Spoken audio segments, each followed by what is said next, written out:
Sabe aqueles momentos em que parece que o mundo vai desabar sobre as nossas cabeças? Geralmente é nessas horas de aperto que a gente começa a procurar respostas em lugares diferentes.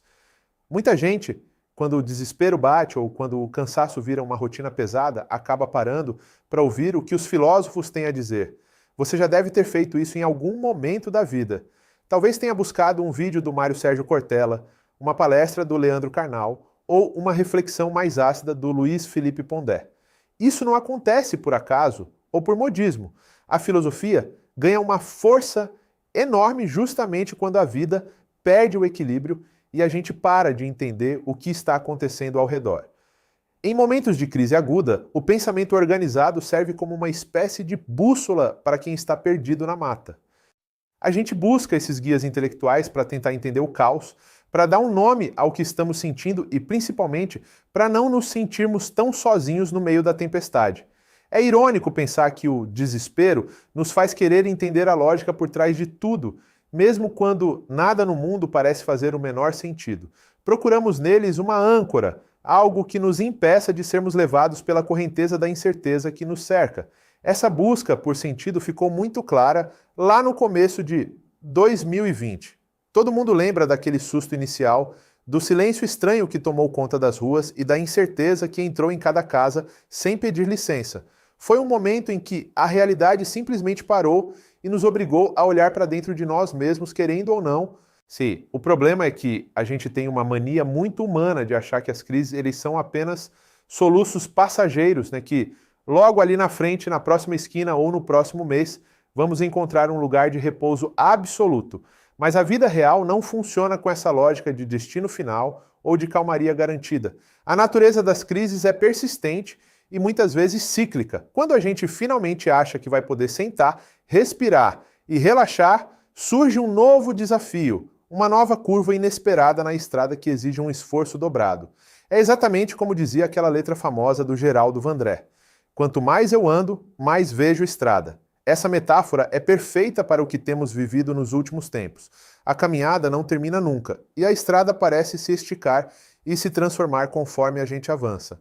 Antes de continuarmos, inscreva-se no canal e conte pra gente nos comentários de onde você está assistindo.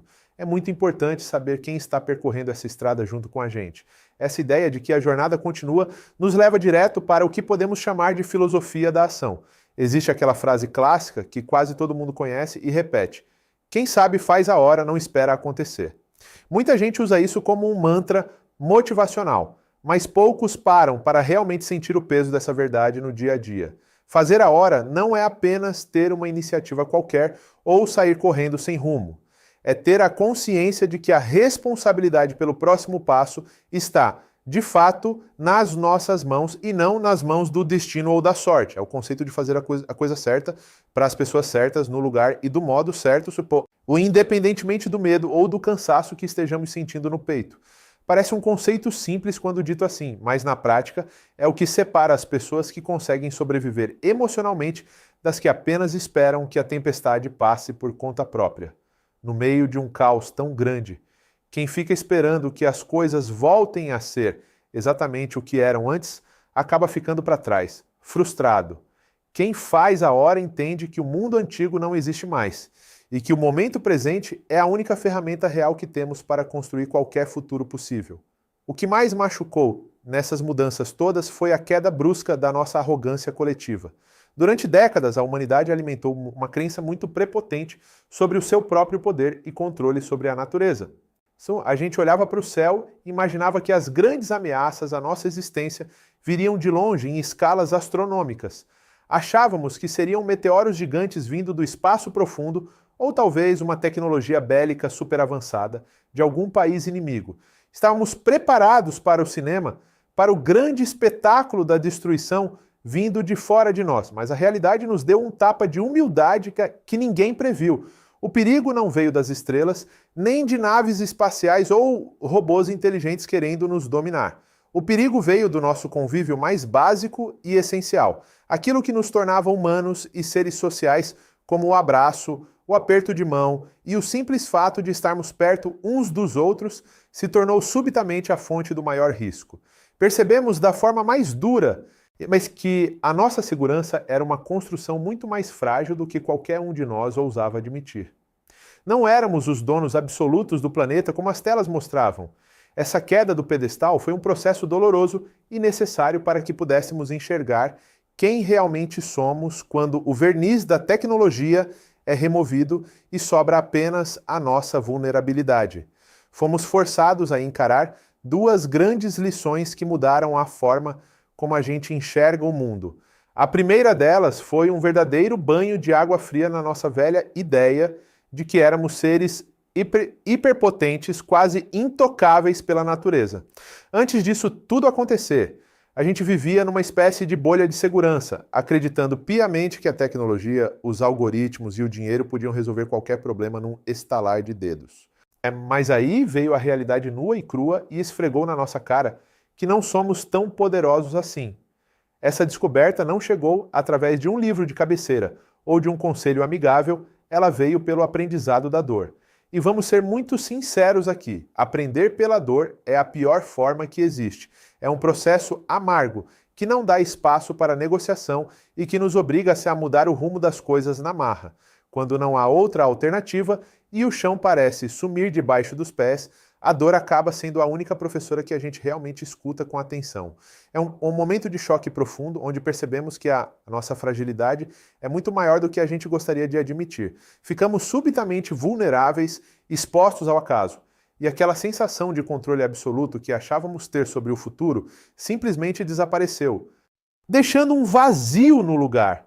Mas existe um outro lado dessa mesma moeda, uma contrapartida que talvez seja a descoberta mais importante desse período todo.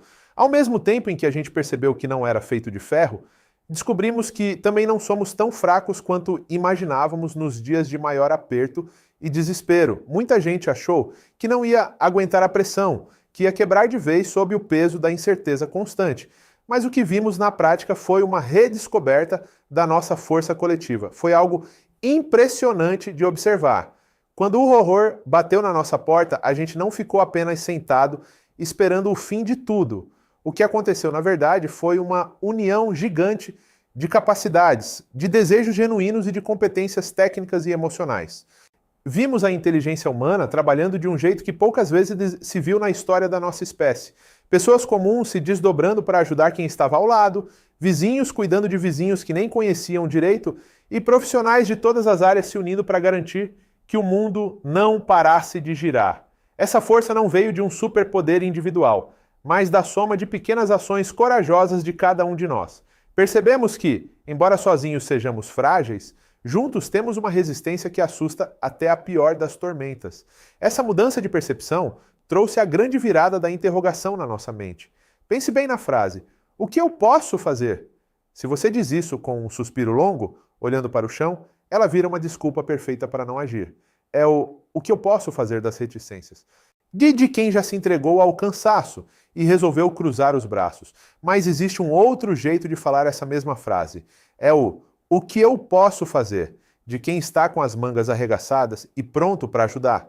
É a pergunta da disponibilidade, da interrogação real que busca uma saída prática. Essa postura proativa é o que realmente mudou o jogo para muita gente que estava prestes a desistir. Em vez de ficar apenas reclamando do que era impossível, as pessoas começaram a focar no que era possível realizar ali, naquele momento, mesmo que fosse algo pequeno ou aparentemente simples. Foi essa mudança de mentalidade que transformou o medo paralisante em ação concreta. A gente parou de perguntar, por que isso aconteceu comigo? E começou a perguntar seriamente, o que eu faço agora com isso que está acontecendo? É uma diferença sutil nas palavras, mas representa um abismo na nossa atitude diante das dificuldades. O maior exemplo desse triunfo do esforço humano foi o que a ciência conseguiu realizar com as vacinas em tempo recorde. No mundo de antes, criar uma vacina levava 10 anos. Esse era o paradigma aceito por todos. Mas, diante da necessidade urgente de salvar vidas, esse paradigma foi quebrado em meses. Não foi um milagre, foi o resultado de gente decidindo fazer o seu melhor nas piores condições que poderiam existir. Isso mostra que, quando a gente coloca a busca pela excelência e o esforço coletivo acima do medo, o tempo parece se dobrar e o impossível acontece. Cada escolha individual de se cuidar e cada escolha coletiva de apoiar a ciência foram os pilares para que pudéssemos estar aqui hoje conversando sobre o futuro. Esse esforço não foi apenas técnico, e foi um ato de coragem e uma escolha consciente pela nossa convivência. Nossa capacidade de adaptação e de criação é o nosso maior tesouro, algo que só brilha de verdade quando somos testados até o nosso limite máximo. É nessa união entre a inteligência e a vontade de agir que encontramos a saída para qualquer crise, transformando o caos em um novo caminho a ser trilhado com dignidade. Mesmo com o avanço rápido da ciência e as conquistas que celebramos até agora, não podemos fechar os olhos para a realidade dura que os números ainda nos mostram. É um lembrete necessário para todos nós. Cada dígito que víamos mudar freneticamente nas telas dos noticiários representava uma vida interrompida. Uma história cheia de planos e uma cadeira que hoje permanece vazia na mesa de jantar de alguma família. É muito fácil cair na armadilha perigosa de normalizar a tragédia quando ela se torna uma rotina diária de estatísticas frias. Mas a nossa humanidade exige uma vigilância ética constante e atenta. No começo de todo esse caos, o estado de choque era absoluto e paralisante para a maioria de nós. Hoje, embora tenhamos desenvolvido uma resiliência verdadeiramente impressionante, não podemos deixar que essa força interna se transforme em uma casca de indiferença ou de falta de empatia. A verdadeira resiliência não significa esquecer o que aconteceu ou ignorar a dor alheia, mas sim carregar esse aprendizado profundo para garantir que os erros do passado não se repitam no futuro. O luto e a superação precisam caminhar lado a lado e honrar essa trajetória difícil é o que nos mantém dignos e éticos diante da própria vida. Essa jornada de resistência e sobrevivência só foi possível por causa de um exército imenso de heróis do cotidiano que muitas vezes ainda passam despercebidos em nossas ruas. É fundamental e urgente prestar uma homenagem sincera e cheia de gratidão a todos os profissionais de áreas essenciais que seguraram o mundo nas costas quando tudo parecia desmoronar. Enquanto muitos de nós podiam se proteger no isolamento doméstico, médicos e enfermeiros enfrentavam turnos intermináveis, lidando com o medo de um inimigo invisível e letal. Mas a lista de quem nos salvou vai muito além dos corredores dos hospitais. Precisamos lembrar com carinho do motorista de ônibus que garantiu o deslocamento de quem não podia parar, do entregador que cruzava a cidade vazia, sob o sol forte ou sob a chuva, do pessoal dedicado à limpeza urbana, dos seguranças e de todos os trabalhadores que garantiram que a comida chegasse aos mercados e a energia elétrica não faltasse em nossas casas. Essas pessoas trabalharam sob uma pressão e uma exaustão que beiravam o limite físico e mental. Muitas vezes elas voltavam para casa exaustas e nem podiam abraçar seus filhos ou seus pais idosos, convivendo com o receio constante de contaminar as pessoas que mais amavam no mundo. Esse sacrifício silencioso e essa disponibilidade generosa foram os verdadeiros pilares que impediram o colapso total da nossa sociedade. Tudo isso nos ensina uma lição fundamental sobre a ética de fazer o melhor em qualquer circunstância. Existe uma diferença abismal entre apenas fazer o que é possível e decidir de fato fazer o melhor. Muitas vezes a gente se pega dando desculpas para nós mesmos, dizendo que não fazemos mais porque não temos a condição de trabalho ideal, o salário que sempre sonhamos ou as ferramentas tecnológicas mais modernas do mercado. No entanto, o valor real de um ser humano se manifesta justamente quando ele decide fazer o melhor possível na condição que ele tem hoje, enquanto ainda não tem condições superiores para fazer melhor ainda. Essa mentalidade, que é sempre defendida por grandes pensadores como Cortella, é o divisor de águas entre quem apenas assiste ao tempo passar e quem efetivamente escreve a sua própria história. A vida não deve ser vista como algo que a gente apenas espera que aconteça, como se o futuro fosse um presente pronto que vai cair do céu em algum momento. A vida precisa ser construída dia após dia, e com a atitude prática de quem entende que o amanhã será o resultado direto do esforço e da dedicação que colocamos no presente. O perigo de parar a caminhada por não ter a perfeição é uma das maiores armadilhas que podem travar o nosso crescimento. Quem faz o seu melhor na dificuldade, usando as ferramentas simples que tem nas mãos, é quem realmente constrói o caminho sólido para a excelência que virá depois. Por fim, a vida deve ser encarada como uma prática contínua de disponibilidade e de ação transformadora. Não basta ter aquela esperança que vem do verbo esperar, que é quando a gente apenas fica aguardando, de braços cruzados, que as coisas melhorem por um milagre ou por sorte. O que precisamos de verdade é da esperança que vem do verbo esperançar, que significa ir atrás, construir o caminho, se juntar aos outros e não desistir mesmo quando o cenário ao redor parece desolador e escuro. A grande síntese de tudo o que vivemos nestes últimos tempos é que conseguimos superar a tempestade não porque fomos seres invulneráveis ou superpoderosos, mas porque tivemos a coragem de não soltar a mão uns dos outros e de continuar buscando a nossa excelência humana mesmo nos momentos de maior provação. Aprendemos na prática e com muita luta que somos sim muito mais fortes do que imaginávamos naquele dia em que o susto de 2020 bateu a nossa porta pela primeira vez. Saímos dessa experiência com muitas cicatrizes profundas, é verdade, mas também com uma sabedoria e uma força que nenhum livro de teoria poderia nos ensinar. A vida é um convite diário para a ação consciente, para a ética e para o cuidado coletivo.